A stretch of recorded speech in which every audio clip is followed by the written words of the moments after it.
And in today's world, it can be so easy to get lost in the noise, become overstimulated, and lose sight of your own pursuit of authenticity, of who you really are, and to stay clear so that you can move in alignment with what is right for you. I was always listening with more than just my ears, more than just the sounds that were happening around me. I was listening with the entirety of my being.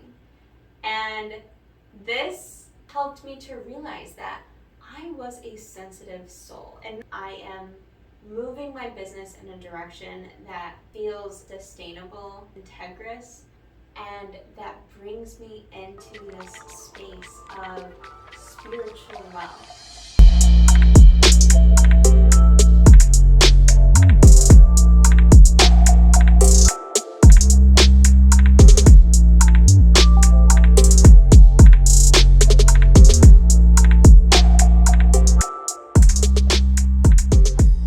The journey to home, a path of self-discovery, getting clear and developing trust in what moves you most, learning to arrive and embracing who you already are.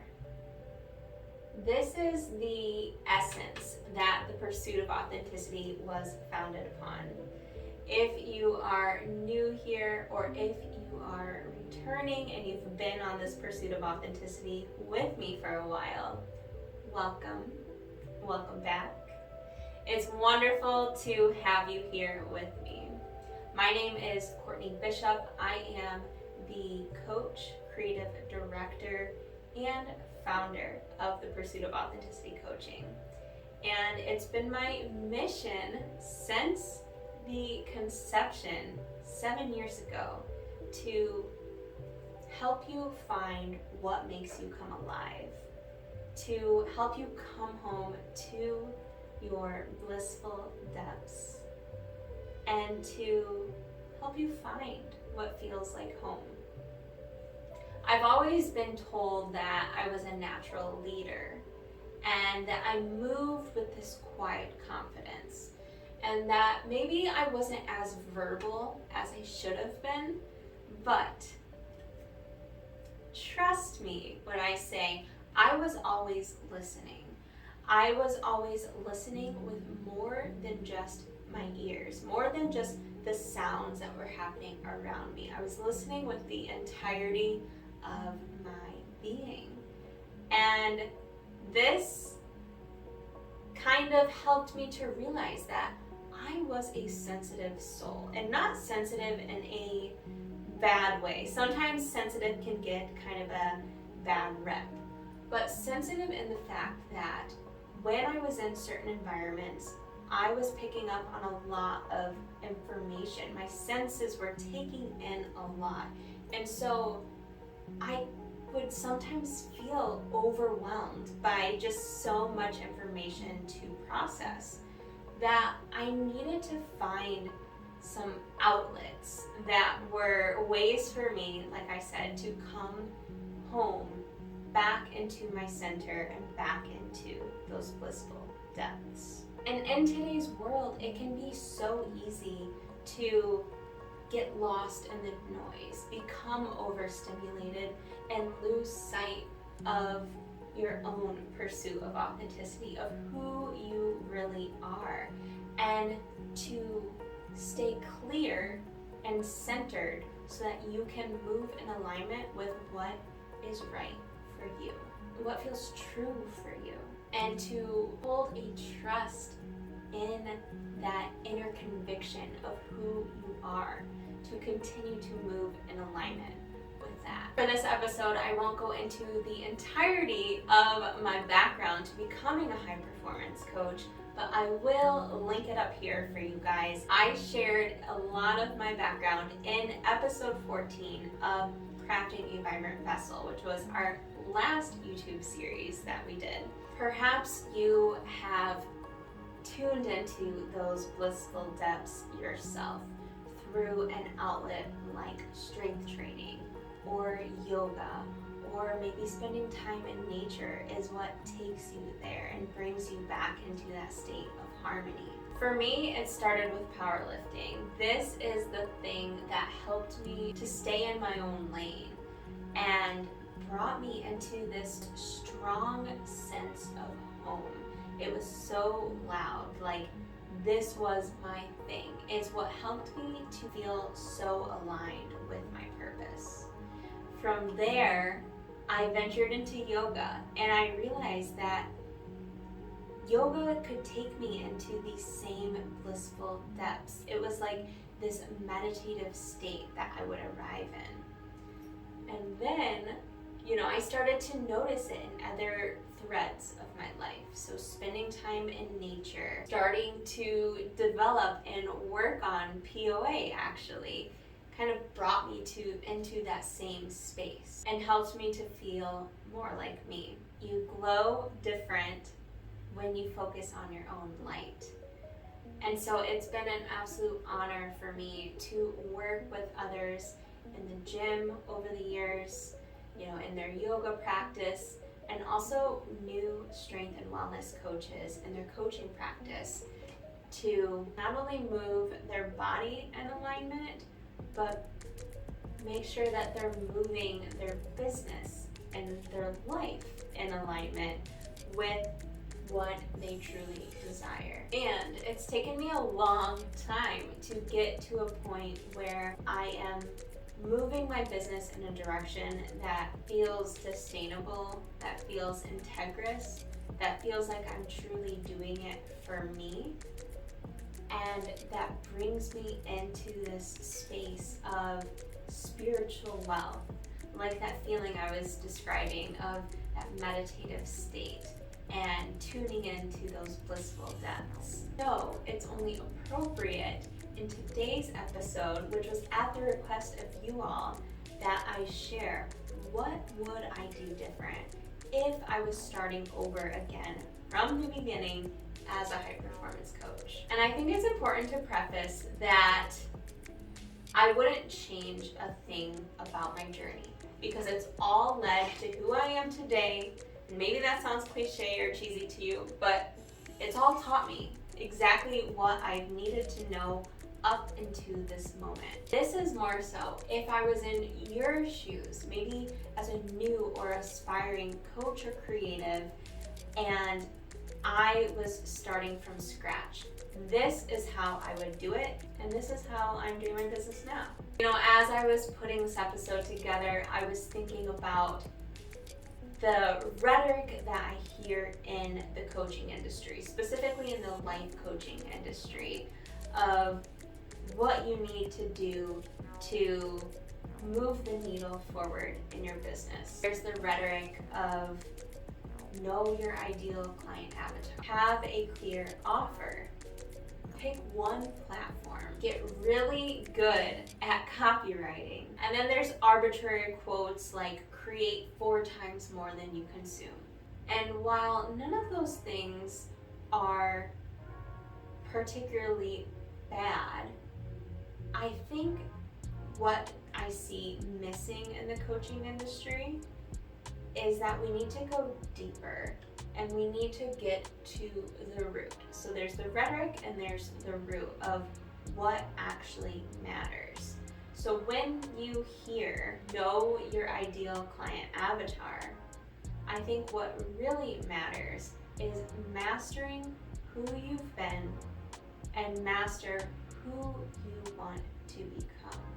And it takes self-reflection and self-study to gain clarity around these different topics and to be clear in what you are creating. When it comes to having a clear offer, I think the root that we need to be looking at is mastering what you love and what speaks to you and what feels like your style. I can't tell you how much time, I don't want to say wasted because it's not time wasted, it was lessons and it was learning, but how much time I would spend flipping through books, trying to read material that I just was not captivated by, but I felt like I should be reading this. This is the topic of interest that I've dedicated my career to, but for some reason the language on the page wasn't quite speaking to me. It didn't feel like what I loved, and so I would hit a creative block.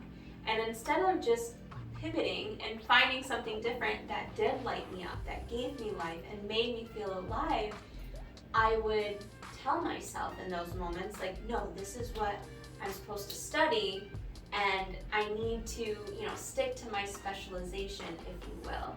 And that just that wasn't the answer. I thought that's what I should do. That was not the answer. So hear me when I say, master what you love, what speaks to you, and your style, what you feel naturally drawn to. Because this is the pursuit of authenticity. As you are developing your personal brand as an online coach, it gets to be exactly what you want it to be.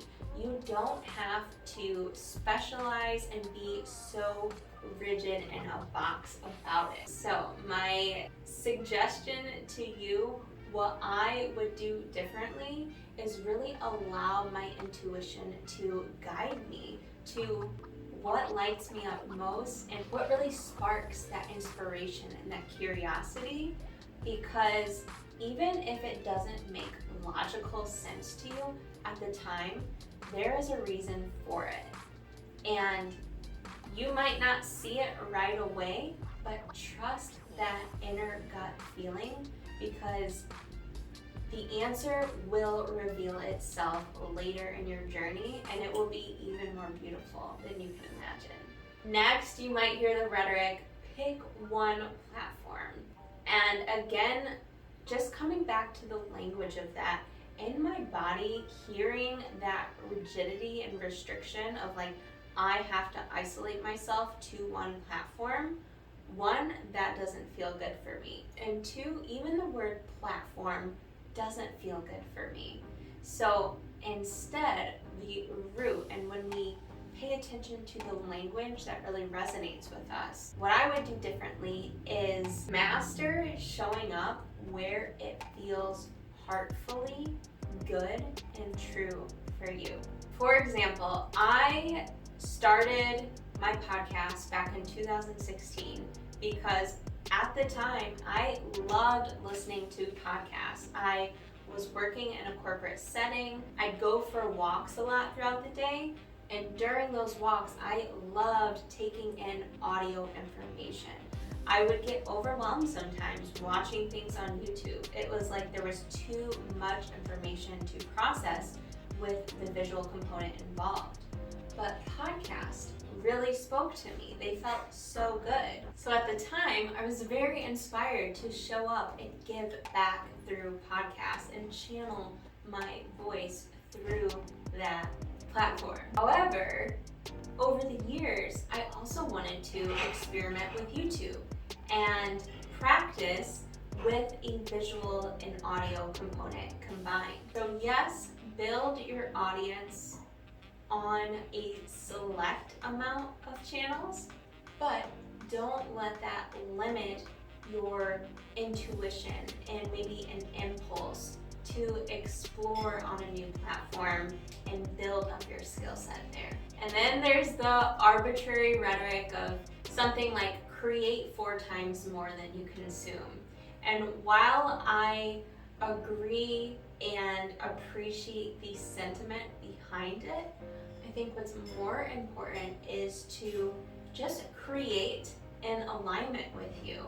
So make sure that you are creating work that feels good for you and consuming work that feels good for you. Are the podcasts that you listen to, the videos you watch on YouTube or any other social media platform, and the people that you follow. Does all of this stimulus feel like it's actually enhancing who you are and helping you to grow and become a better person?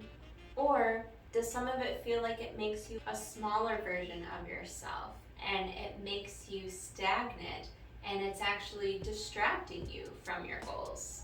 And at the root of all of these things is being clear in your values and determining what is your personal version of success.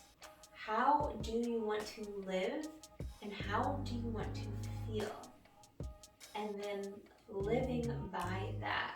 Again, there's so much noise in the external world of the right way to do things and what it takes to be successful, that it's very easy to fall into the comparison trap, thinking that someone outside of you has the answers, they are the hero, they have it figured out, and then losing yourself in your pursuit of authenticity due to following them. And this isn't to say that you cannot look outside of you, because yes, you absolutely can find inspiration and kind of emulate those that align with your values and that are moving in the trajectory that you desire. But I just want to remind you to stay clear in your values so that as you look to others to guide you, you are moving in alignment with those goals rather than letting it distract you and deter you from what really matters and what will contribute to your joy and to a life that's true to you, that will keep you satisfied for the long term. Aside from what I would do differently of, not getting too consumed by the rhetoric of the coaching industry and actually getting to the root of things, there are a few other tips that I would recommend. Number one is going to be practice creativity. Just practice showing up. Show up and study the work of people that you love. Show up and teach what you love. And the more that you show up and practice, the better you will get. There's a quote that goes, "You have an infinite treasure within you that is greater than anything that the external world can give you."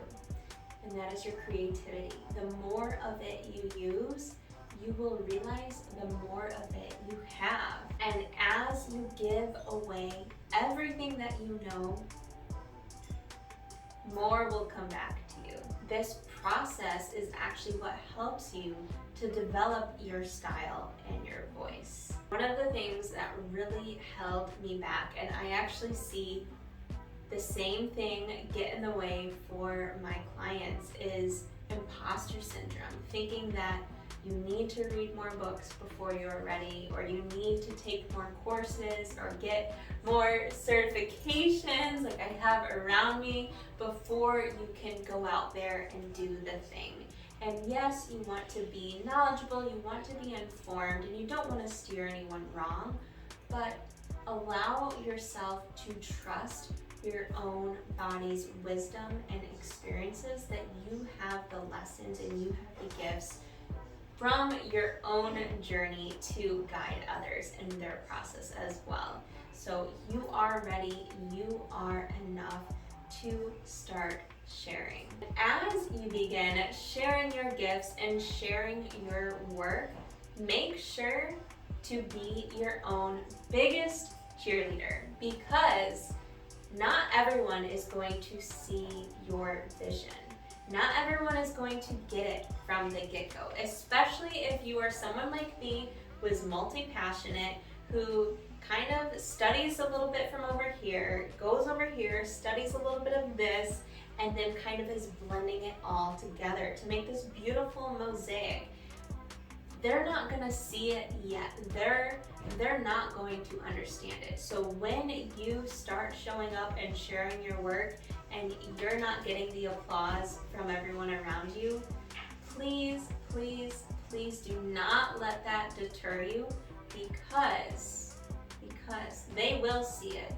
And what matters more than them applauding for you and them seeing it, is you consistently showing up for yourself and building that inner conviction and knowing that this is the work that you were meant for. And when you keep showing up for yourself, that is actually what is building the body that can hold the work and hold the being that you are becoming, and it fuels the fire to keep going. My last tip for practicing creativity, practicing studying your gifts and sharing your gifts, is to pay attention to what feels dreamy. Pay attention to the energy behind it. When you are studying, is it something that's really lighting you up, again, and making you come alive, or is it kind of just meh? And then as you are sharing your gifts, does it feel good for you? Does it feel expansive? Does it make you feel more like you? Or are you doing it to get something back? Are you doing it for external validation? Are you giving your power away to the outcome rather than letting yourself be fulfilled and nourished and rewarded by your own process? There's a natural ease and joy and expansion to your evolution. And when you are worried if it's good enough or how to get it right, that's your little inner reminder to relax and to let go and to trust your process for those next clear and aligned steps to come through. And remember, progress over perfection in this process, and have grace with yourself as you learn in this process. And I think I'm going to wrap this episode up there, but if you are interested in a part 2, please comment down below, as I know there is much more I can share on this topic. But I wanted to keep this, to prevent this from going too long, I wanted to keep it pretty brief. But remember that you have the answers inside of you of who you were created to be. No one is you, and that is your power. For a really long time in my journey, I felt like I was doing something wrong. And it actually wasn't until my 32nd birthday that just passed that I was sitting in my meditation practice and I felt this sense of a weight lifted from me. And it was almost like this visceral feeling of relief that I can't get it wrong. The deeper you go in your craft, the more your fear fades and your faith grows, and you realize that you cannot fail at this. And so it was kind of the coming weeks leading up to my birthday and then after my birthday that I started to have these epiphanies that I get to release all this guilt and shame, that I needed to figure things out still. And yes, you will continually evolve and grow, but the main takeaway message from that was to relax and to let go and to have faith and trust that as you release trying to make anything happen and trying to figure it out, that is when the portal opens. Allow yourself to keep one foot in grace and gratitude and one foot in your dreams. And as I always say, stay curious, stay creative, and stay hungry. Let me know what's resonated most for you from this episode in the comments below, and I'll see you in a couple weeks for episode 4.